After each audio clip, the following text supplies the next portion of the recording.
Welcome to As the Key Turns. I'm David Lehman, and today we're going to talk about racism in prison.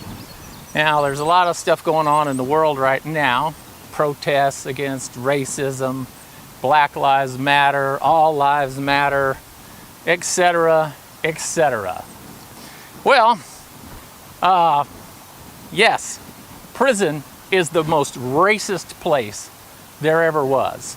And the only counteract, the thing that will counterbalance this racism in prison is to use your head, like our present situation. How do we know that this criminal police officer, because I viewed the video, it looks like he's a criminal to me. He used extreme excessive force for no reason. I mean, look at the photo. He's got glasses on top of his head, and he's got his hands in his pocket. That's not telling me that somebody's resisting to the point where you have to apply the kind of pressure that he did. But that's beside the point. The point is, when he was murdering this guy, how do you know that it was for a racist reason? I mean, are you judging him only on his skin color? So it seems to me that would make you a racist. You're judging this guy on his skin color, and you knew the motivation for his murder. He might just be the kind of guy that uses excessive force against everybody. The minority cops at the scene, you're going to call those guys racist too, on the one hand, and then on the other hand say that they couldn't be racist because they're minorities. If you're judging a police officer who happens to have light-colored skin, and he commits a crime by murdering an unarmed black person, then he obviously is a racist statement. Did he say, I don't like him because he's a black guy? Has he said that in the past?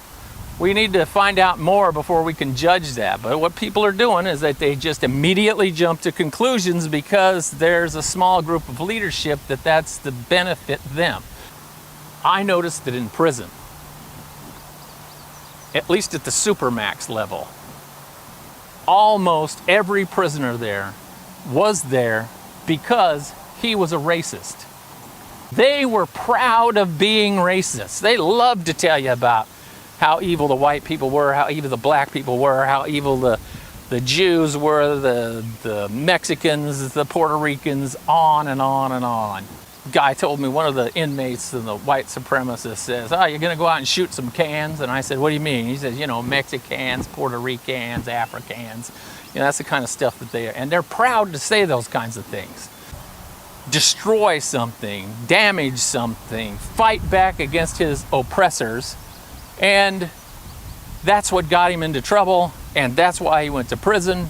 And that's why he's there being a warrior against whatever group, fill in the blank, and now he has to fight against and kill those people because they're oppressing him in prison too. A perfect example of this was Bruce Pierce, who I got to know fairly well because he thought that since I was dumb enough once to hear him practice in German and it was so bad I corrected him on a word, he decided, oh my God, that guy knows how to speak German, he must be a Nazi like me. No, I just happened to be there for 3 years, and when you get hungry, it behooves you to be able to ask for something to eat in the local language. So, of course, I learned it so I could travel around, live my life, and eat regularly. So that's why I learned the language, not because I have some fascination with Nazis one way or the other. But, of course, everybody says, oh, well, look, he shaved off his head. He must be a skinhead. It had nothing to do with COVID-19, and he couldn't go and get a haircut anywhere. And apparently my family doesn't know how to cut hair, so I just shaved it all off, and this is how far it grew back. So that's why I'm a skinhead today. The Stoic, go back and look that word up, Stoic. It's a philosophy that's, I can't change the world. I can only change how I react to it. So, I kind of got that philosophy in prison. I couldn't change any of those guys ever. I couldn't change the circumstances of their confinement. I couldn't do anything about it. What I did is turned keys, made sure nobody escaped, tried not to get murdered. That's what I did. So with that in mind, when I left every day, I would drive by this church and I would say, man, them guys all want to see this church. They would, what I take for granted, they would revel in and say, oh my goodness, look at that church, isn't it beautiful? And they've actually talked about it. So I felt it was my duty to excel, to improve myself in ways that those guys always talked about, but they claimed they couldn't. Like I had the ability to go to school. I had the ability to do investments in real estate and fix up houses, work extra in things away from the prison. I had all those opportunities. So rather than sit around and say to myself all the time, oh, I would do better if it wasn't for, and then fill in the name of that group, I said, I'm going to do better because I can improve my personal situation and I can't really do anything about the rest of the world. So you got a lot of Facebook warriors now who are typing all kinds of nonsense all over Facebook and making comments on YouTube channels that do absolutely nothing but whine, cry, and complain about how they're a victim. Well, if you are of the Stoic philosophy, several thousand years old, by the way, you would say to yourself, well, I'm not going to pay attention to what all of this other stuff. So burn down the damn cities. I don't care. It's not going to affect me until it actually gets here. And if you want to defund the police and live in total anarchy, that's fine too. You guys do that. I can always leave the United States again. And I will. I will just react to my environment. And I'm not going to blame racism and communism and Antifa and all those other people. I couldn't care less. There's nothing I can do about them. So if you want to be like my prisoners used to be all the time, crying and moaning and carrying on about how it was all unfair and they'd do better if it wasn't for the blacks, the Jews, the Chinese, the name the group, the white people, the black people, the whatever people. If it wasn't for those people, they would do a lot better. And that was according to Bruce Pierce. He told me that, the road to hell is lined with good intentions, and that's why he had to machine gun a Jewish radio talk show host, because he was doing it for me. I just didn't realize that I needed to have that radio talk show host machine gunned, and I didn't understand that he was out robbing banks for me, and I was just totally misguided in that, and that's the way he's looking at it. So while you're chucking them rocks through windows and ripping off the TV and shooting a 77-year-old black guy who was a captain for the St. Louis Police Department before he retired and tried to help out his friend guard his pawn shop, stupidly in my opinion. Let the thing burn, buddy. He can get another pawn shop, and if he can't, he can go do something else in another city. Leave the place vacant. It doesn't matter. If you burn my business, I'm just going to walk away. I'm not going to spend my time crying over it. I've got other things to do. I'm the kind of person that I think, and if prisoners had any sense, they would realize that you could dump a guy like me in the desert wearing nothing but my underwear, and within a year, I'll be doing just fine. It's going to be a little rough for a while. But the prisoners who have all kinds of advantages being just born in the United States alone, because all the people that are always crying are like, oh, well, we're held down and I didn't have all the advantages of, try being born in the third world country like my wife was and all of her family. And they're doing quite well, in my opinion. They didn't sit around saying, well, everybody hates Muslims and they're holding us down. Everybody doesn't like brown people and they're holding us down. And that's what's going on right now. And that's why all those guys were in prison, is they decided that they were going to fight back against their oppressors, and they destroyed themselves is what they did. I don't feel any less oppressed because Bruce Pierce machine gunned a guy and robbed some banks. I don't feel any more oppressed because the Black Guerrilla family is burning down Baltimore. Antifa is beating up dumbasses who are out hanging around protests. Okay, doesn't affect me. So that's what I learned in prison and racism. Don't let it get in your heart, and it won't corrode your mind. And use your head. Think about what's going on and what's the motivations of the people behind all this. The people that want anarchy are telling you to go out and do stupid things and defund the police. Great idea. So who do you think is going to be in charge when the police aren't there to help you anymore?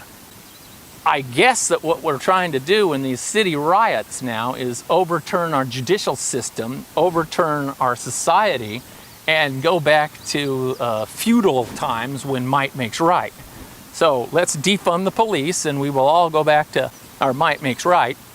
Or when a police officer becomes a criminal, uses excessive force, and murders a guy without justification, why don't we let the court systems handle that too? Of course, if you can't trust the court systems, why don't you just leave the United States? I know a place that court systems are a little less functional and the cops are more like the crooks. And they shake down everybody. They don't give a damn what race, color, creed, religion, national origin you are. They want money. And every time they pull you over, they want you to give them a bribe right then and there, or they will take you to jail, or maybe they'll beat you, shoot you, and stab you, and then take you to jail. Seen that too with my own eyes. People being beaten with a 2x4 by the police, and they weren't resisting either. So if those are the kinds of things that you want to do, then by all means, defund the police and burn down your own neighborhoods. You're being just like those guys that I knew in prison who were doing it for me, because obviously the international Jewish banking conspiracy had to be overturned only by robbing the banks, taking hostages, and machine gunning Jewish radio talk show hosts. At least that's what Bruce Pierce says. And oh yeah, he is a hero of the American Nazis. And since I'm pissing off everybody, let's go over what we're talking about. These people that are motivated to do this stuff that you're seeing now in the major cities. I met them in prison. There's two groups. There's the left and the right, supposedly. They're not actually the left and the right. The socialists, the communists, are international socialists. The Nazis are national socialists. In other words, they hate the communists because the communists want to have international socialism all over the world, and the Nazis only want national socialism, which means they only care about their country. So if you're an American Nazi, you only want America to be Nazis, and you would like to destroy the rest of the world and take over. If you're a communist, you would like to have socialism all over the world, and nobody in the world would have personal property, just like the American Nazis want only the Americans to not have personal property and rely upon the government for everything. It's two sides of the exact same coin. So when you're saying the Nazis are rightists and the communists are leftists, that's not really true. Listen to those people. The Road to Serfdom was written in 1944. Have a little look at some of that, and then maybe you can kind of grasp what I'm talking about, what I observed, what I saw at the Supermax prison level. And don't give me that crap about, well, my cousin Benny went to prison and he wasn't anything like that. Well, your cousin Benny wasn't the leader of a nationwide prison gang, and if he was, I probably knew him. So since I didn't, he's not fallen into that category, so please don't paint me and my prison with that brush. We were a completely different, unique place in the American penal system. So, to recap it, the cops were wrong. They committed a murder. It's pretty obvious by looking on it. The policemen that stood around and either assisted in his murder or prevented other people from stopping his murder are complacent in his murder. They are criminals with badges, and yes, several months ago, I completed a video about criminals with badges and how they're treated in prison. I'll be releasing it on Patreon here before too awful long. Now, I release one of these videos normally once a month, and unless it's something that's topical like this, and then I make a video about it. So that's the purpose on here. If you'd like to see a video every week, then by all means go to Patreon. And if I haven't pissed you off, I'm sorry, I didn't try hard enough. So thank you very much for watching, and at least consider what I had to say. And if you are a racist, I like the story of Moses. I named my son's middle name Moses because the story of redemption has always had a great attraction to me, long before I was a prison guard.